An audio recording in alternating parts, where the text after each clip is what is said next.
Hi friends, and welcome back to my corner. To begin this DIY, I am going to take these long stem glass tea light candle holders from the Dollar Tree. I have the medium one and the small one, and I'm going to give it 2 coats of my glossy black spray paint. Once my spray paint is all dry, I am going to take these iridescent glass candle holders and I am going to place them on top of my tea light candle holders. I will be using E6000 because I want that grip to be strong and last for a very long time. And so I am going to put a generous amount of the E6000 inside of the glass tea light holder. And then I'm going to be using the method that I always use where I turn it upside down onto the glass candle holder and allow it to drip down to give me that nice secure fit. Now with the iridescent glass candle holder that I am using, the bottoms of them are just about the exact same size as the tea light candle holders. So it is a bit daunting to get them to fit perfectly. One of them does actually fall over while I am putting the other on just because I didn't have it quite centered. So you do want to make sure that you center it, and you may want to use painter's tape just to hold it in place if you are worried about it being knocked over, because just the slightest movement can cause the candlestick to knock off. So there, you've seen how mine just fell over because I nudged the table too strongly. So yeah, you just want to make sure that you have it in place and that you give that E6000 plenty of time to dry. To complete the look, I've used the black LED tea light candles to light my candle holders, and I love them.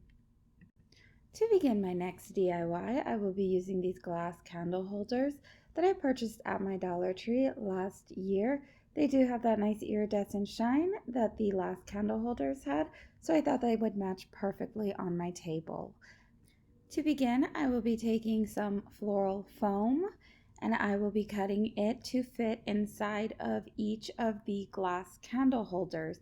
I will not be gluing this floral foam inside because I'm not sure if I'm going to change this out later or leave it as is, and I am going to be using a filler that will add a bit of weight to help hold the floral block down in place. Now, if you do want more of a sturdy hold and you plan on storing these away, you will want to glue down your floral foam just to keep it in place, and then you'll also want to glue in your flowers. For my filler, I will be using these decorative colored accent pebbles that I purchased at the Dollar Tree. I am using the ones in the color black, and I am just going to go on ahead and open my package. You'll want to open these very carefully because they do spill out quite a bit if you just tear off the top. And I just go on ahead and I fill both of my little candle holders until it covers the foam on the sides as well as the top. Now, once I have my candle holders filled as much as I would like with the filler, I do take my finger and go around the rim of the top. These pebbles are a rubberized material, so they do static cling to the glass of the candle holders. So I do just like to clean that up for a nice, neat look. And then I go on ahead and I redo all of this with the other one until it's nice and full and how I like it.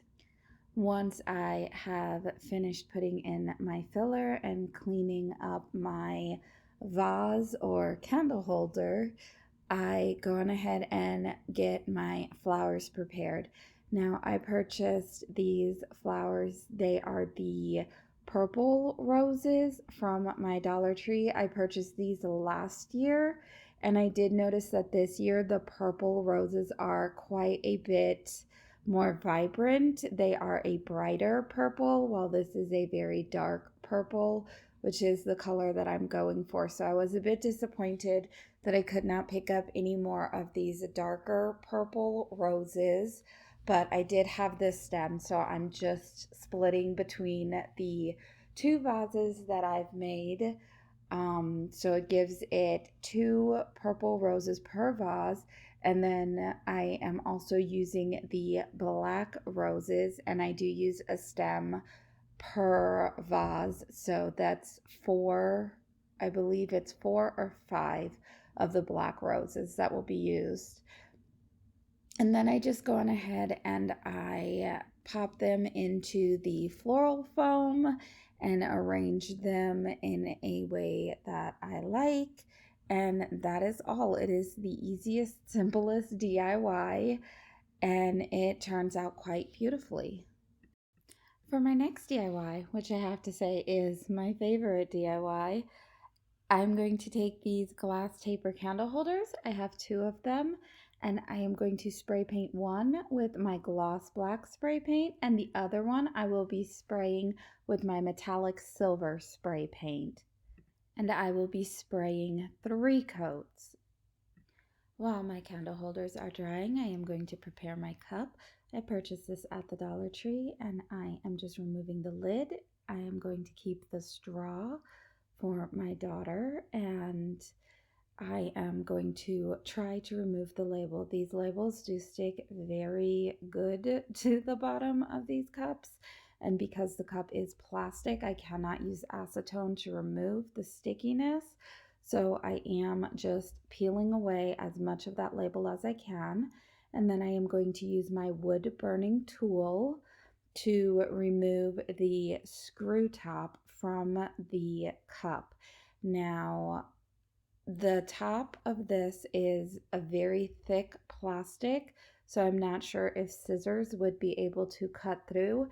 And I do have this wood burning tool at my disposal, so I do use that to get the top plastic a little thinner. I'm not using it to entirely cut the plastic off because I am melting plastic and the fumes are not that great. And so, yeah, I am just using this to make the plastic a lot thinner. And then once I have it thin enough, I am actually going to use scissors to cut the top off. And so once I get that top off, this is what it looks like. And it did damage a bit of the rim, but that's okay. It will be getting covered with my candle holder.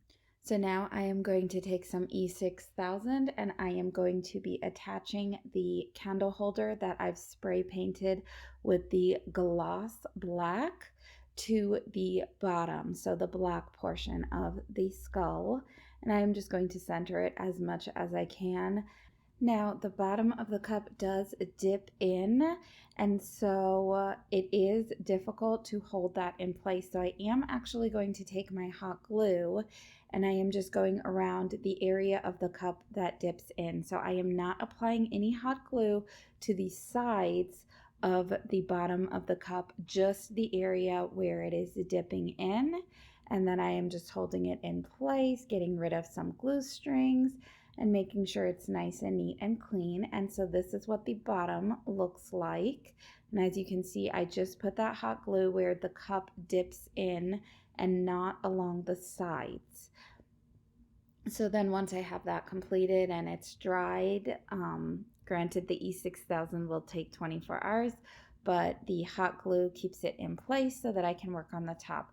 Now the top is a bit difficult because you do want to make sure that you're lining up with your bottom as well and that you are not going too far to the back of the skull because that will cause this to tip over because it will be very top heavy. So you want to make sure that you get it as close as you can to line up with the black candle holder on the bottom. And so here I am just applying my E6000, putting that into place, and then I am going to apply a great deal of hot glue around the edge of the candle holder, connecting it to the top of the cup. And so here you just see me applying that hot glue, going very carefully around the edge. and then I actually take it outside and spray an additional silver coat of spray paint just to that top area. And then I am going to prepare my flowers. So I used the black roses from the Dollar Tree, and you do want to cut them very, very short because you do not have a full vase to place these flowers into. They will be going into the bottom of the candle holder.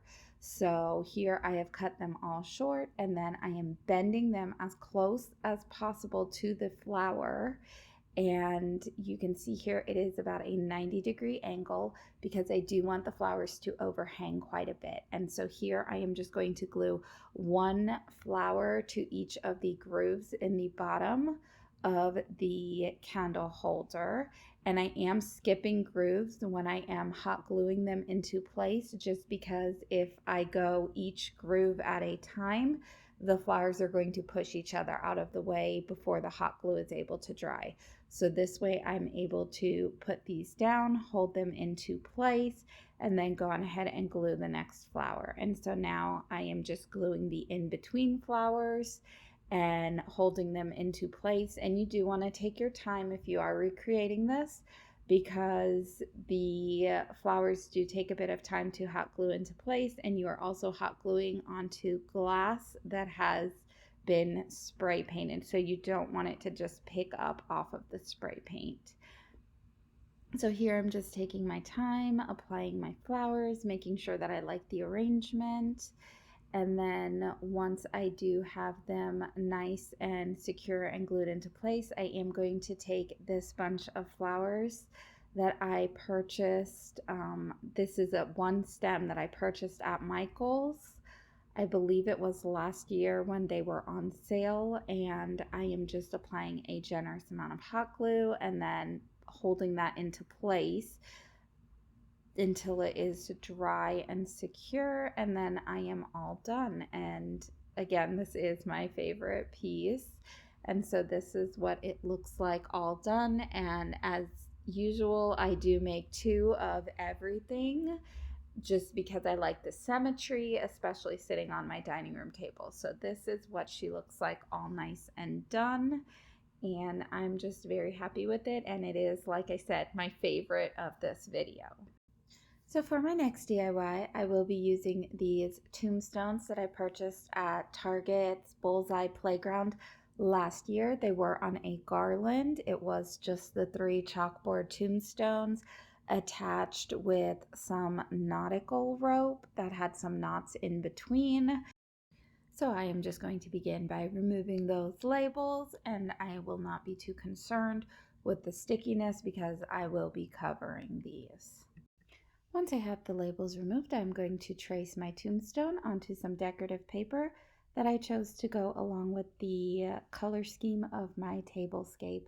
I am going to be leaving this all as one piece, so I am flipping my tombstone as I go along to trace on the paper. I am then going to take my scissors and carefully cut along the line that I have traced for my tombstone until I have my piece nicely cut out and ready to be glued down.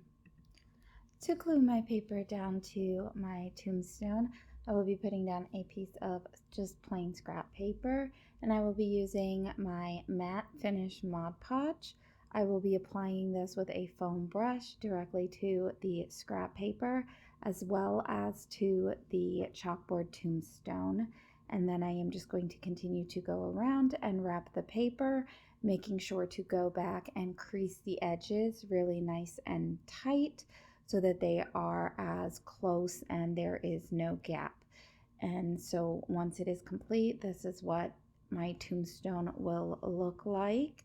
I do take an additional layer of Mod Podge and go around the outside of the tombstone once it is wrapped in the decorative paper. And then I go on ahead and I take my other 2 tombstones and I repeat the process.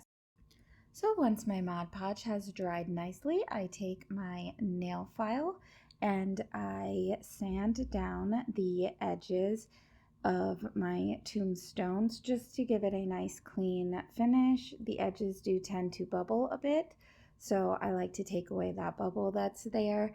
And then I also do the edges of the bottom and the top of the tombstone using my X-Acto knife to cut away any excess paper until I have a nice flush clean edge. And then I repeat the step with the other two tombstones. It just looks a lot nicer and cleaner when sanded down, as you can see here. So once all three of the tombstones have been sanded and the edges are nice and clean, I use my Waverly Chalk acrylic paint in the color ink, and I go on ahead and clean up the whites that show on the edges, and then I do like a bit of the darker shadowy look. So I carry down with my sponge brush, and as you see, I am just dabbing away with the ink paint so that I am creating a bit of a shadow along the edges. And I do drag that in quite a bit actually. It just, the more that I apply, the more I am enjoying it and liking it. So it's all up to personal preference. You can do just a little bit on the ends, or you can carry it deep into the tombstone the way that I did. But I do like the way that this came out with it carrying more towards the center of the tombstone. It just gives it a darker feel and a darker look. And again, I do repeat this step with the other two tombstones that I have there. And then I allow my chalk paint to dry, which, because it is a chalk paint, it does not take much time to dry, but I do allow that to dry before I continue embellishing my tombstone. To embellish my tombstones, I am just using some of the leftover pieces from the floral stems that I used in the previous DIY, where I took the roses off. I am using some of the pieces that look like branches. They remind me of really small spooky trees. And so I am just using hot glue to apply those to the edges of my tombstone. And then I did like the little spiders that came along with the floral stems that I got at Dollar Tree. So I am taking one of those black spiders and I will be hot gluing it to my other tombstone. And then when I apply these embellishments, I do apply to both sides of the tombstone equally. That way, when it is sitting in the center of my table, you will be able to get a nice view from either side. I did find these really cute skull beads at Dollar Tree in their craft section, and I went on ahead and applied them to the bottom where I have my spooky little branches, and it looks pretty cute, and I am excited to put them on my tablescape. So for the last DIY in my video, I am creating a couple of soap dish zombie graves. And in order to do that, I am using two of the black ceramic soap dishes from Dollar Tree, as well as two of the skeletons from Dollar Tree Skeleton Garland. I just went on ahead and I cut off the top portion of the skull where they were attached by twine to the garland, and now I'm just positioning my skeletons to see how I want them in their graves, and I am cutting them to pieces. They are rather stiff, just standing upright, and so I do cut them apart by the joints, and then I just take my hot glue and I glue the joints back together at the angle that I'd like them to be. And I just kind of play around with it, have fun, see how I want them to be climbing out of their graves. I decided to actually do one just kind of hanging out in his grave, just enjoying the night view, I suppose. And then the other one is more coming at you, as though he's trying to attack and he wants his first taste of brains.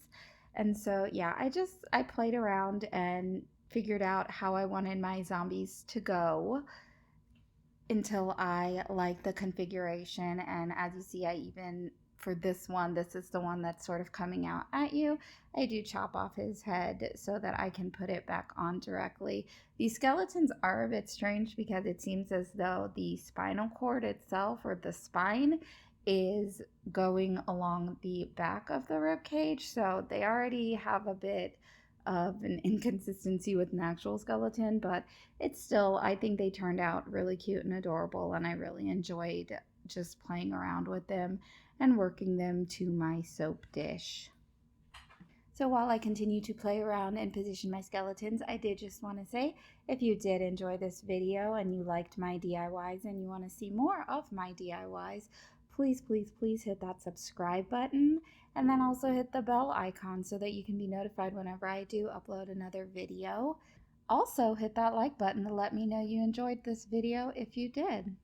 Halloween is one of my favorite holidays, so I have a lot of DIYs that I will be coming up with for the Halloween season. We like to go glam on the inside, gory on the outside, so look forward to that. And then here I am just showing you how one of my soap dishes accidents happened and it dropped and it got a little bit of a dent in it. And I just used some plain black nail polish that I had on hand and painted that in so that it's not even noticeable anymore. And now I'm just getting my supplies together. I did spray paint my skeletons with my metallic silver spray paint just to give them that glam look. And then I will be using some of the Spanish moss as well as this green moss. I can't remember quite what it's called. But yeah, I'm using the Spanish moss to kind of give a bit of a dirtier look for the inside, because if you're digging yourself up out of a grave, there's gonna be dirt and it's not gonna be pretty and green and grassy as most graveyards are. So I wanted to have a nice fresh grave here. So I'm just putting down the Spanish moss to give it more of a dirty look. And then I am just using hot glue to get that down. I'm patting it nice and neatly into place. And then I do like to sort of clean up as I go. I don't like to work in mess.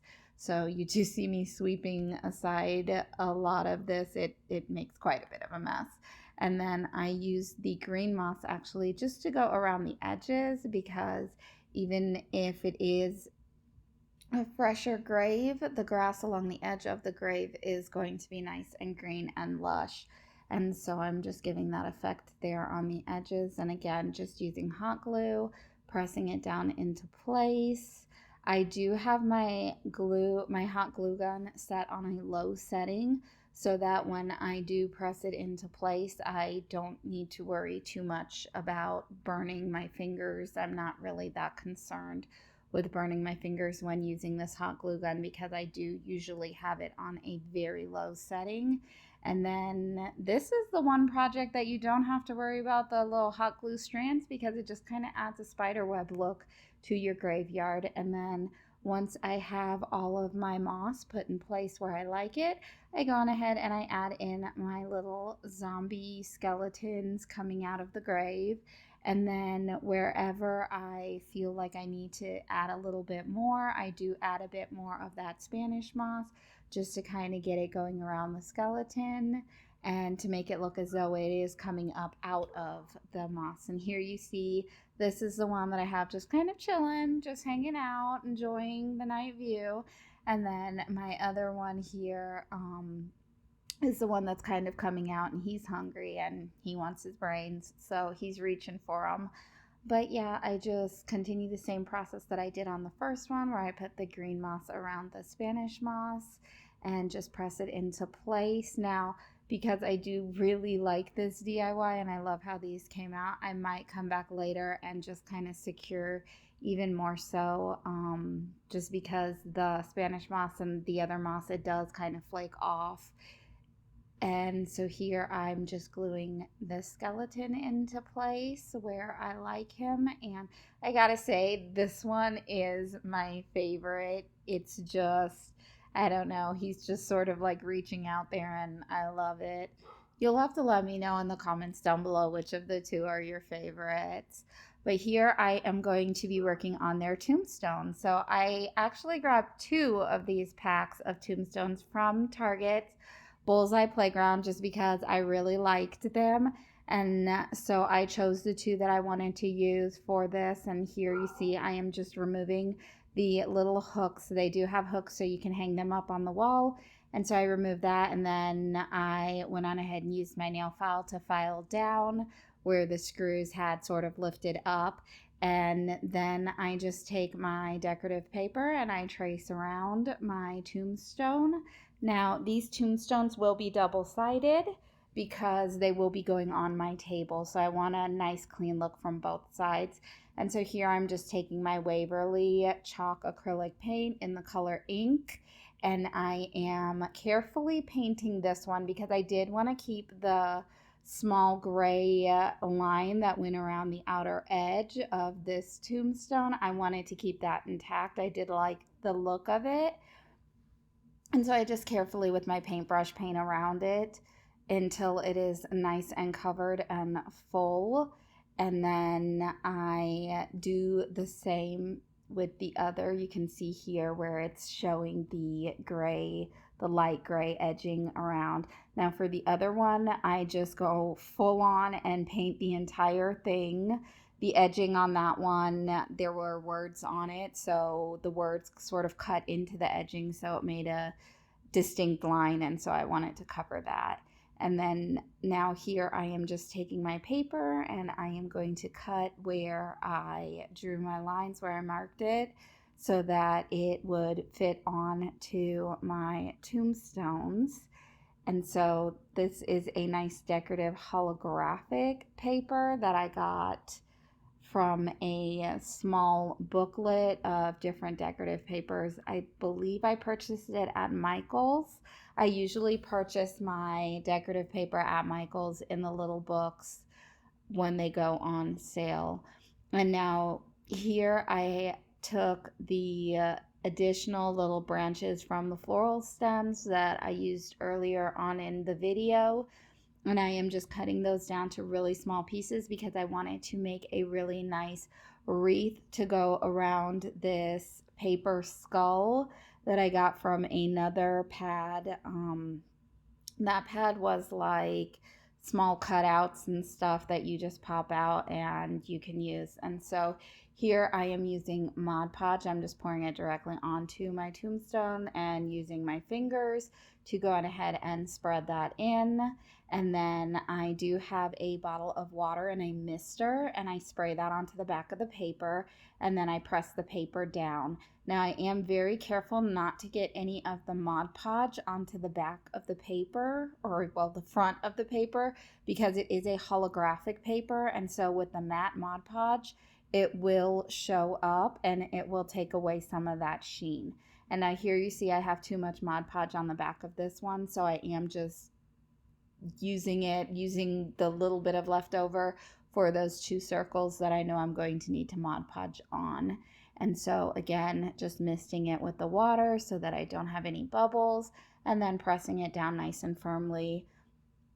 I do place them face down so that it prevents it from curling up on the edges. And then I just go on ahead and I place that circular piece in the middle, and I like how it looks, and the holographic just makes it look a little bit more glam and high end. And then I just begin to put these small pieces of those branches or the additions from the floral pick. I just begin to sort of place them around, and I use my hot glue, and I try to use the smallest amount of hot glue that I can because I don't want it to be noticeable that this is just hot glued into place. And the same as when I put down my skeletons, I am not too concerned with the hot glue strands just because they tend to look like spider webs against the small little branches. And so I just create a wreath. And so I just keep working around and moving it here and there, and then I add more branches in, and I try to just make it look as though it is a pre-made wreath that kind of just was placed on top. And I just keep working at it until I like the way that it looks. And then I do the same process to the second tombstone. And so it does seem very tedious the way that I go about it, but I just feel that taking your time with a project like this is what really ends up making it look its best and making it look more like it is a store-bought piece and not a DIY piece that you've sort of just pieced together in your spare time. And so once I am satisfied with it, this is the final outcome of my little branch wreath. Love how it looks. And then again, I lay it down flat and I use my Cricut to cut these two images that I am going to put on the front of my tombstone. And so I am going to lay those down and then apply them to my tombstone. And I do the same thing with the other one as well. I did cut a different image for the other tombstone. And now here I am just working it to see how I like it on my soap dish. And then I'm going to take a pencil and I'm actually drawing a line across. And I put my hot glue below the line that I drew with my pencil, and I just attach the tombstone to the soap dish directly, flip it over, and then I actually flood the inside and I hold it in place for a few moments just so that the glue completely dries, and flip it over and we are all done.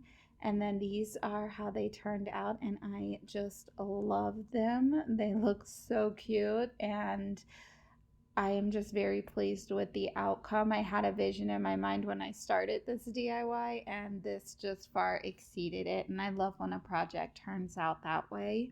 And I just really hope you guys enjoyed all of these DIYs as much as I enjoyed making them. So here is my completed tablescape. I did use some of the ceramic Dollar Tree skulls as well as the Dollar Tree spiders and the little hand candle holders to add a little extra to my table. And I hope you really enjoy the tablescape as it looks. I think it's very spooky yet glam at the same time, so I am just in love with it. Until the next creative moment, bye bye.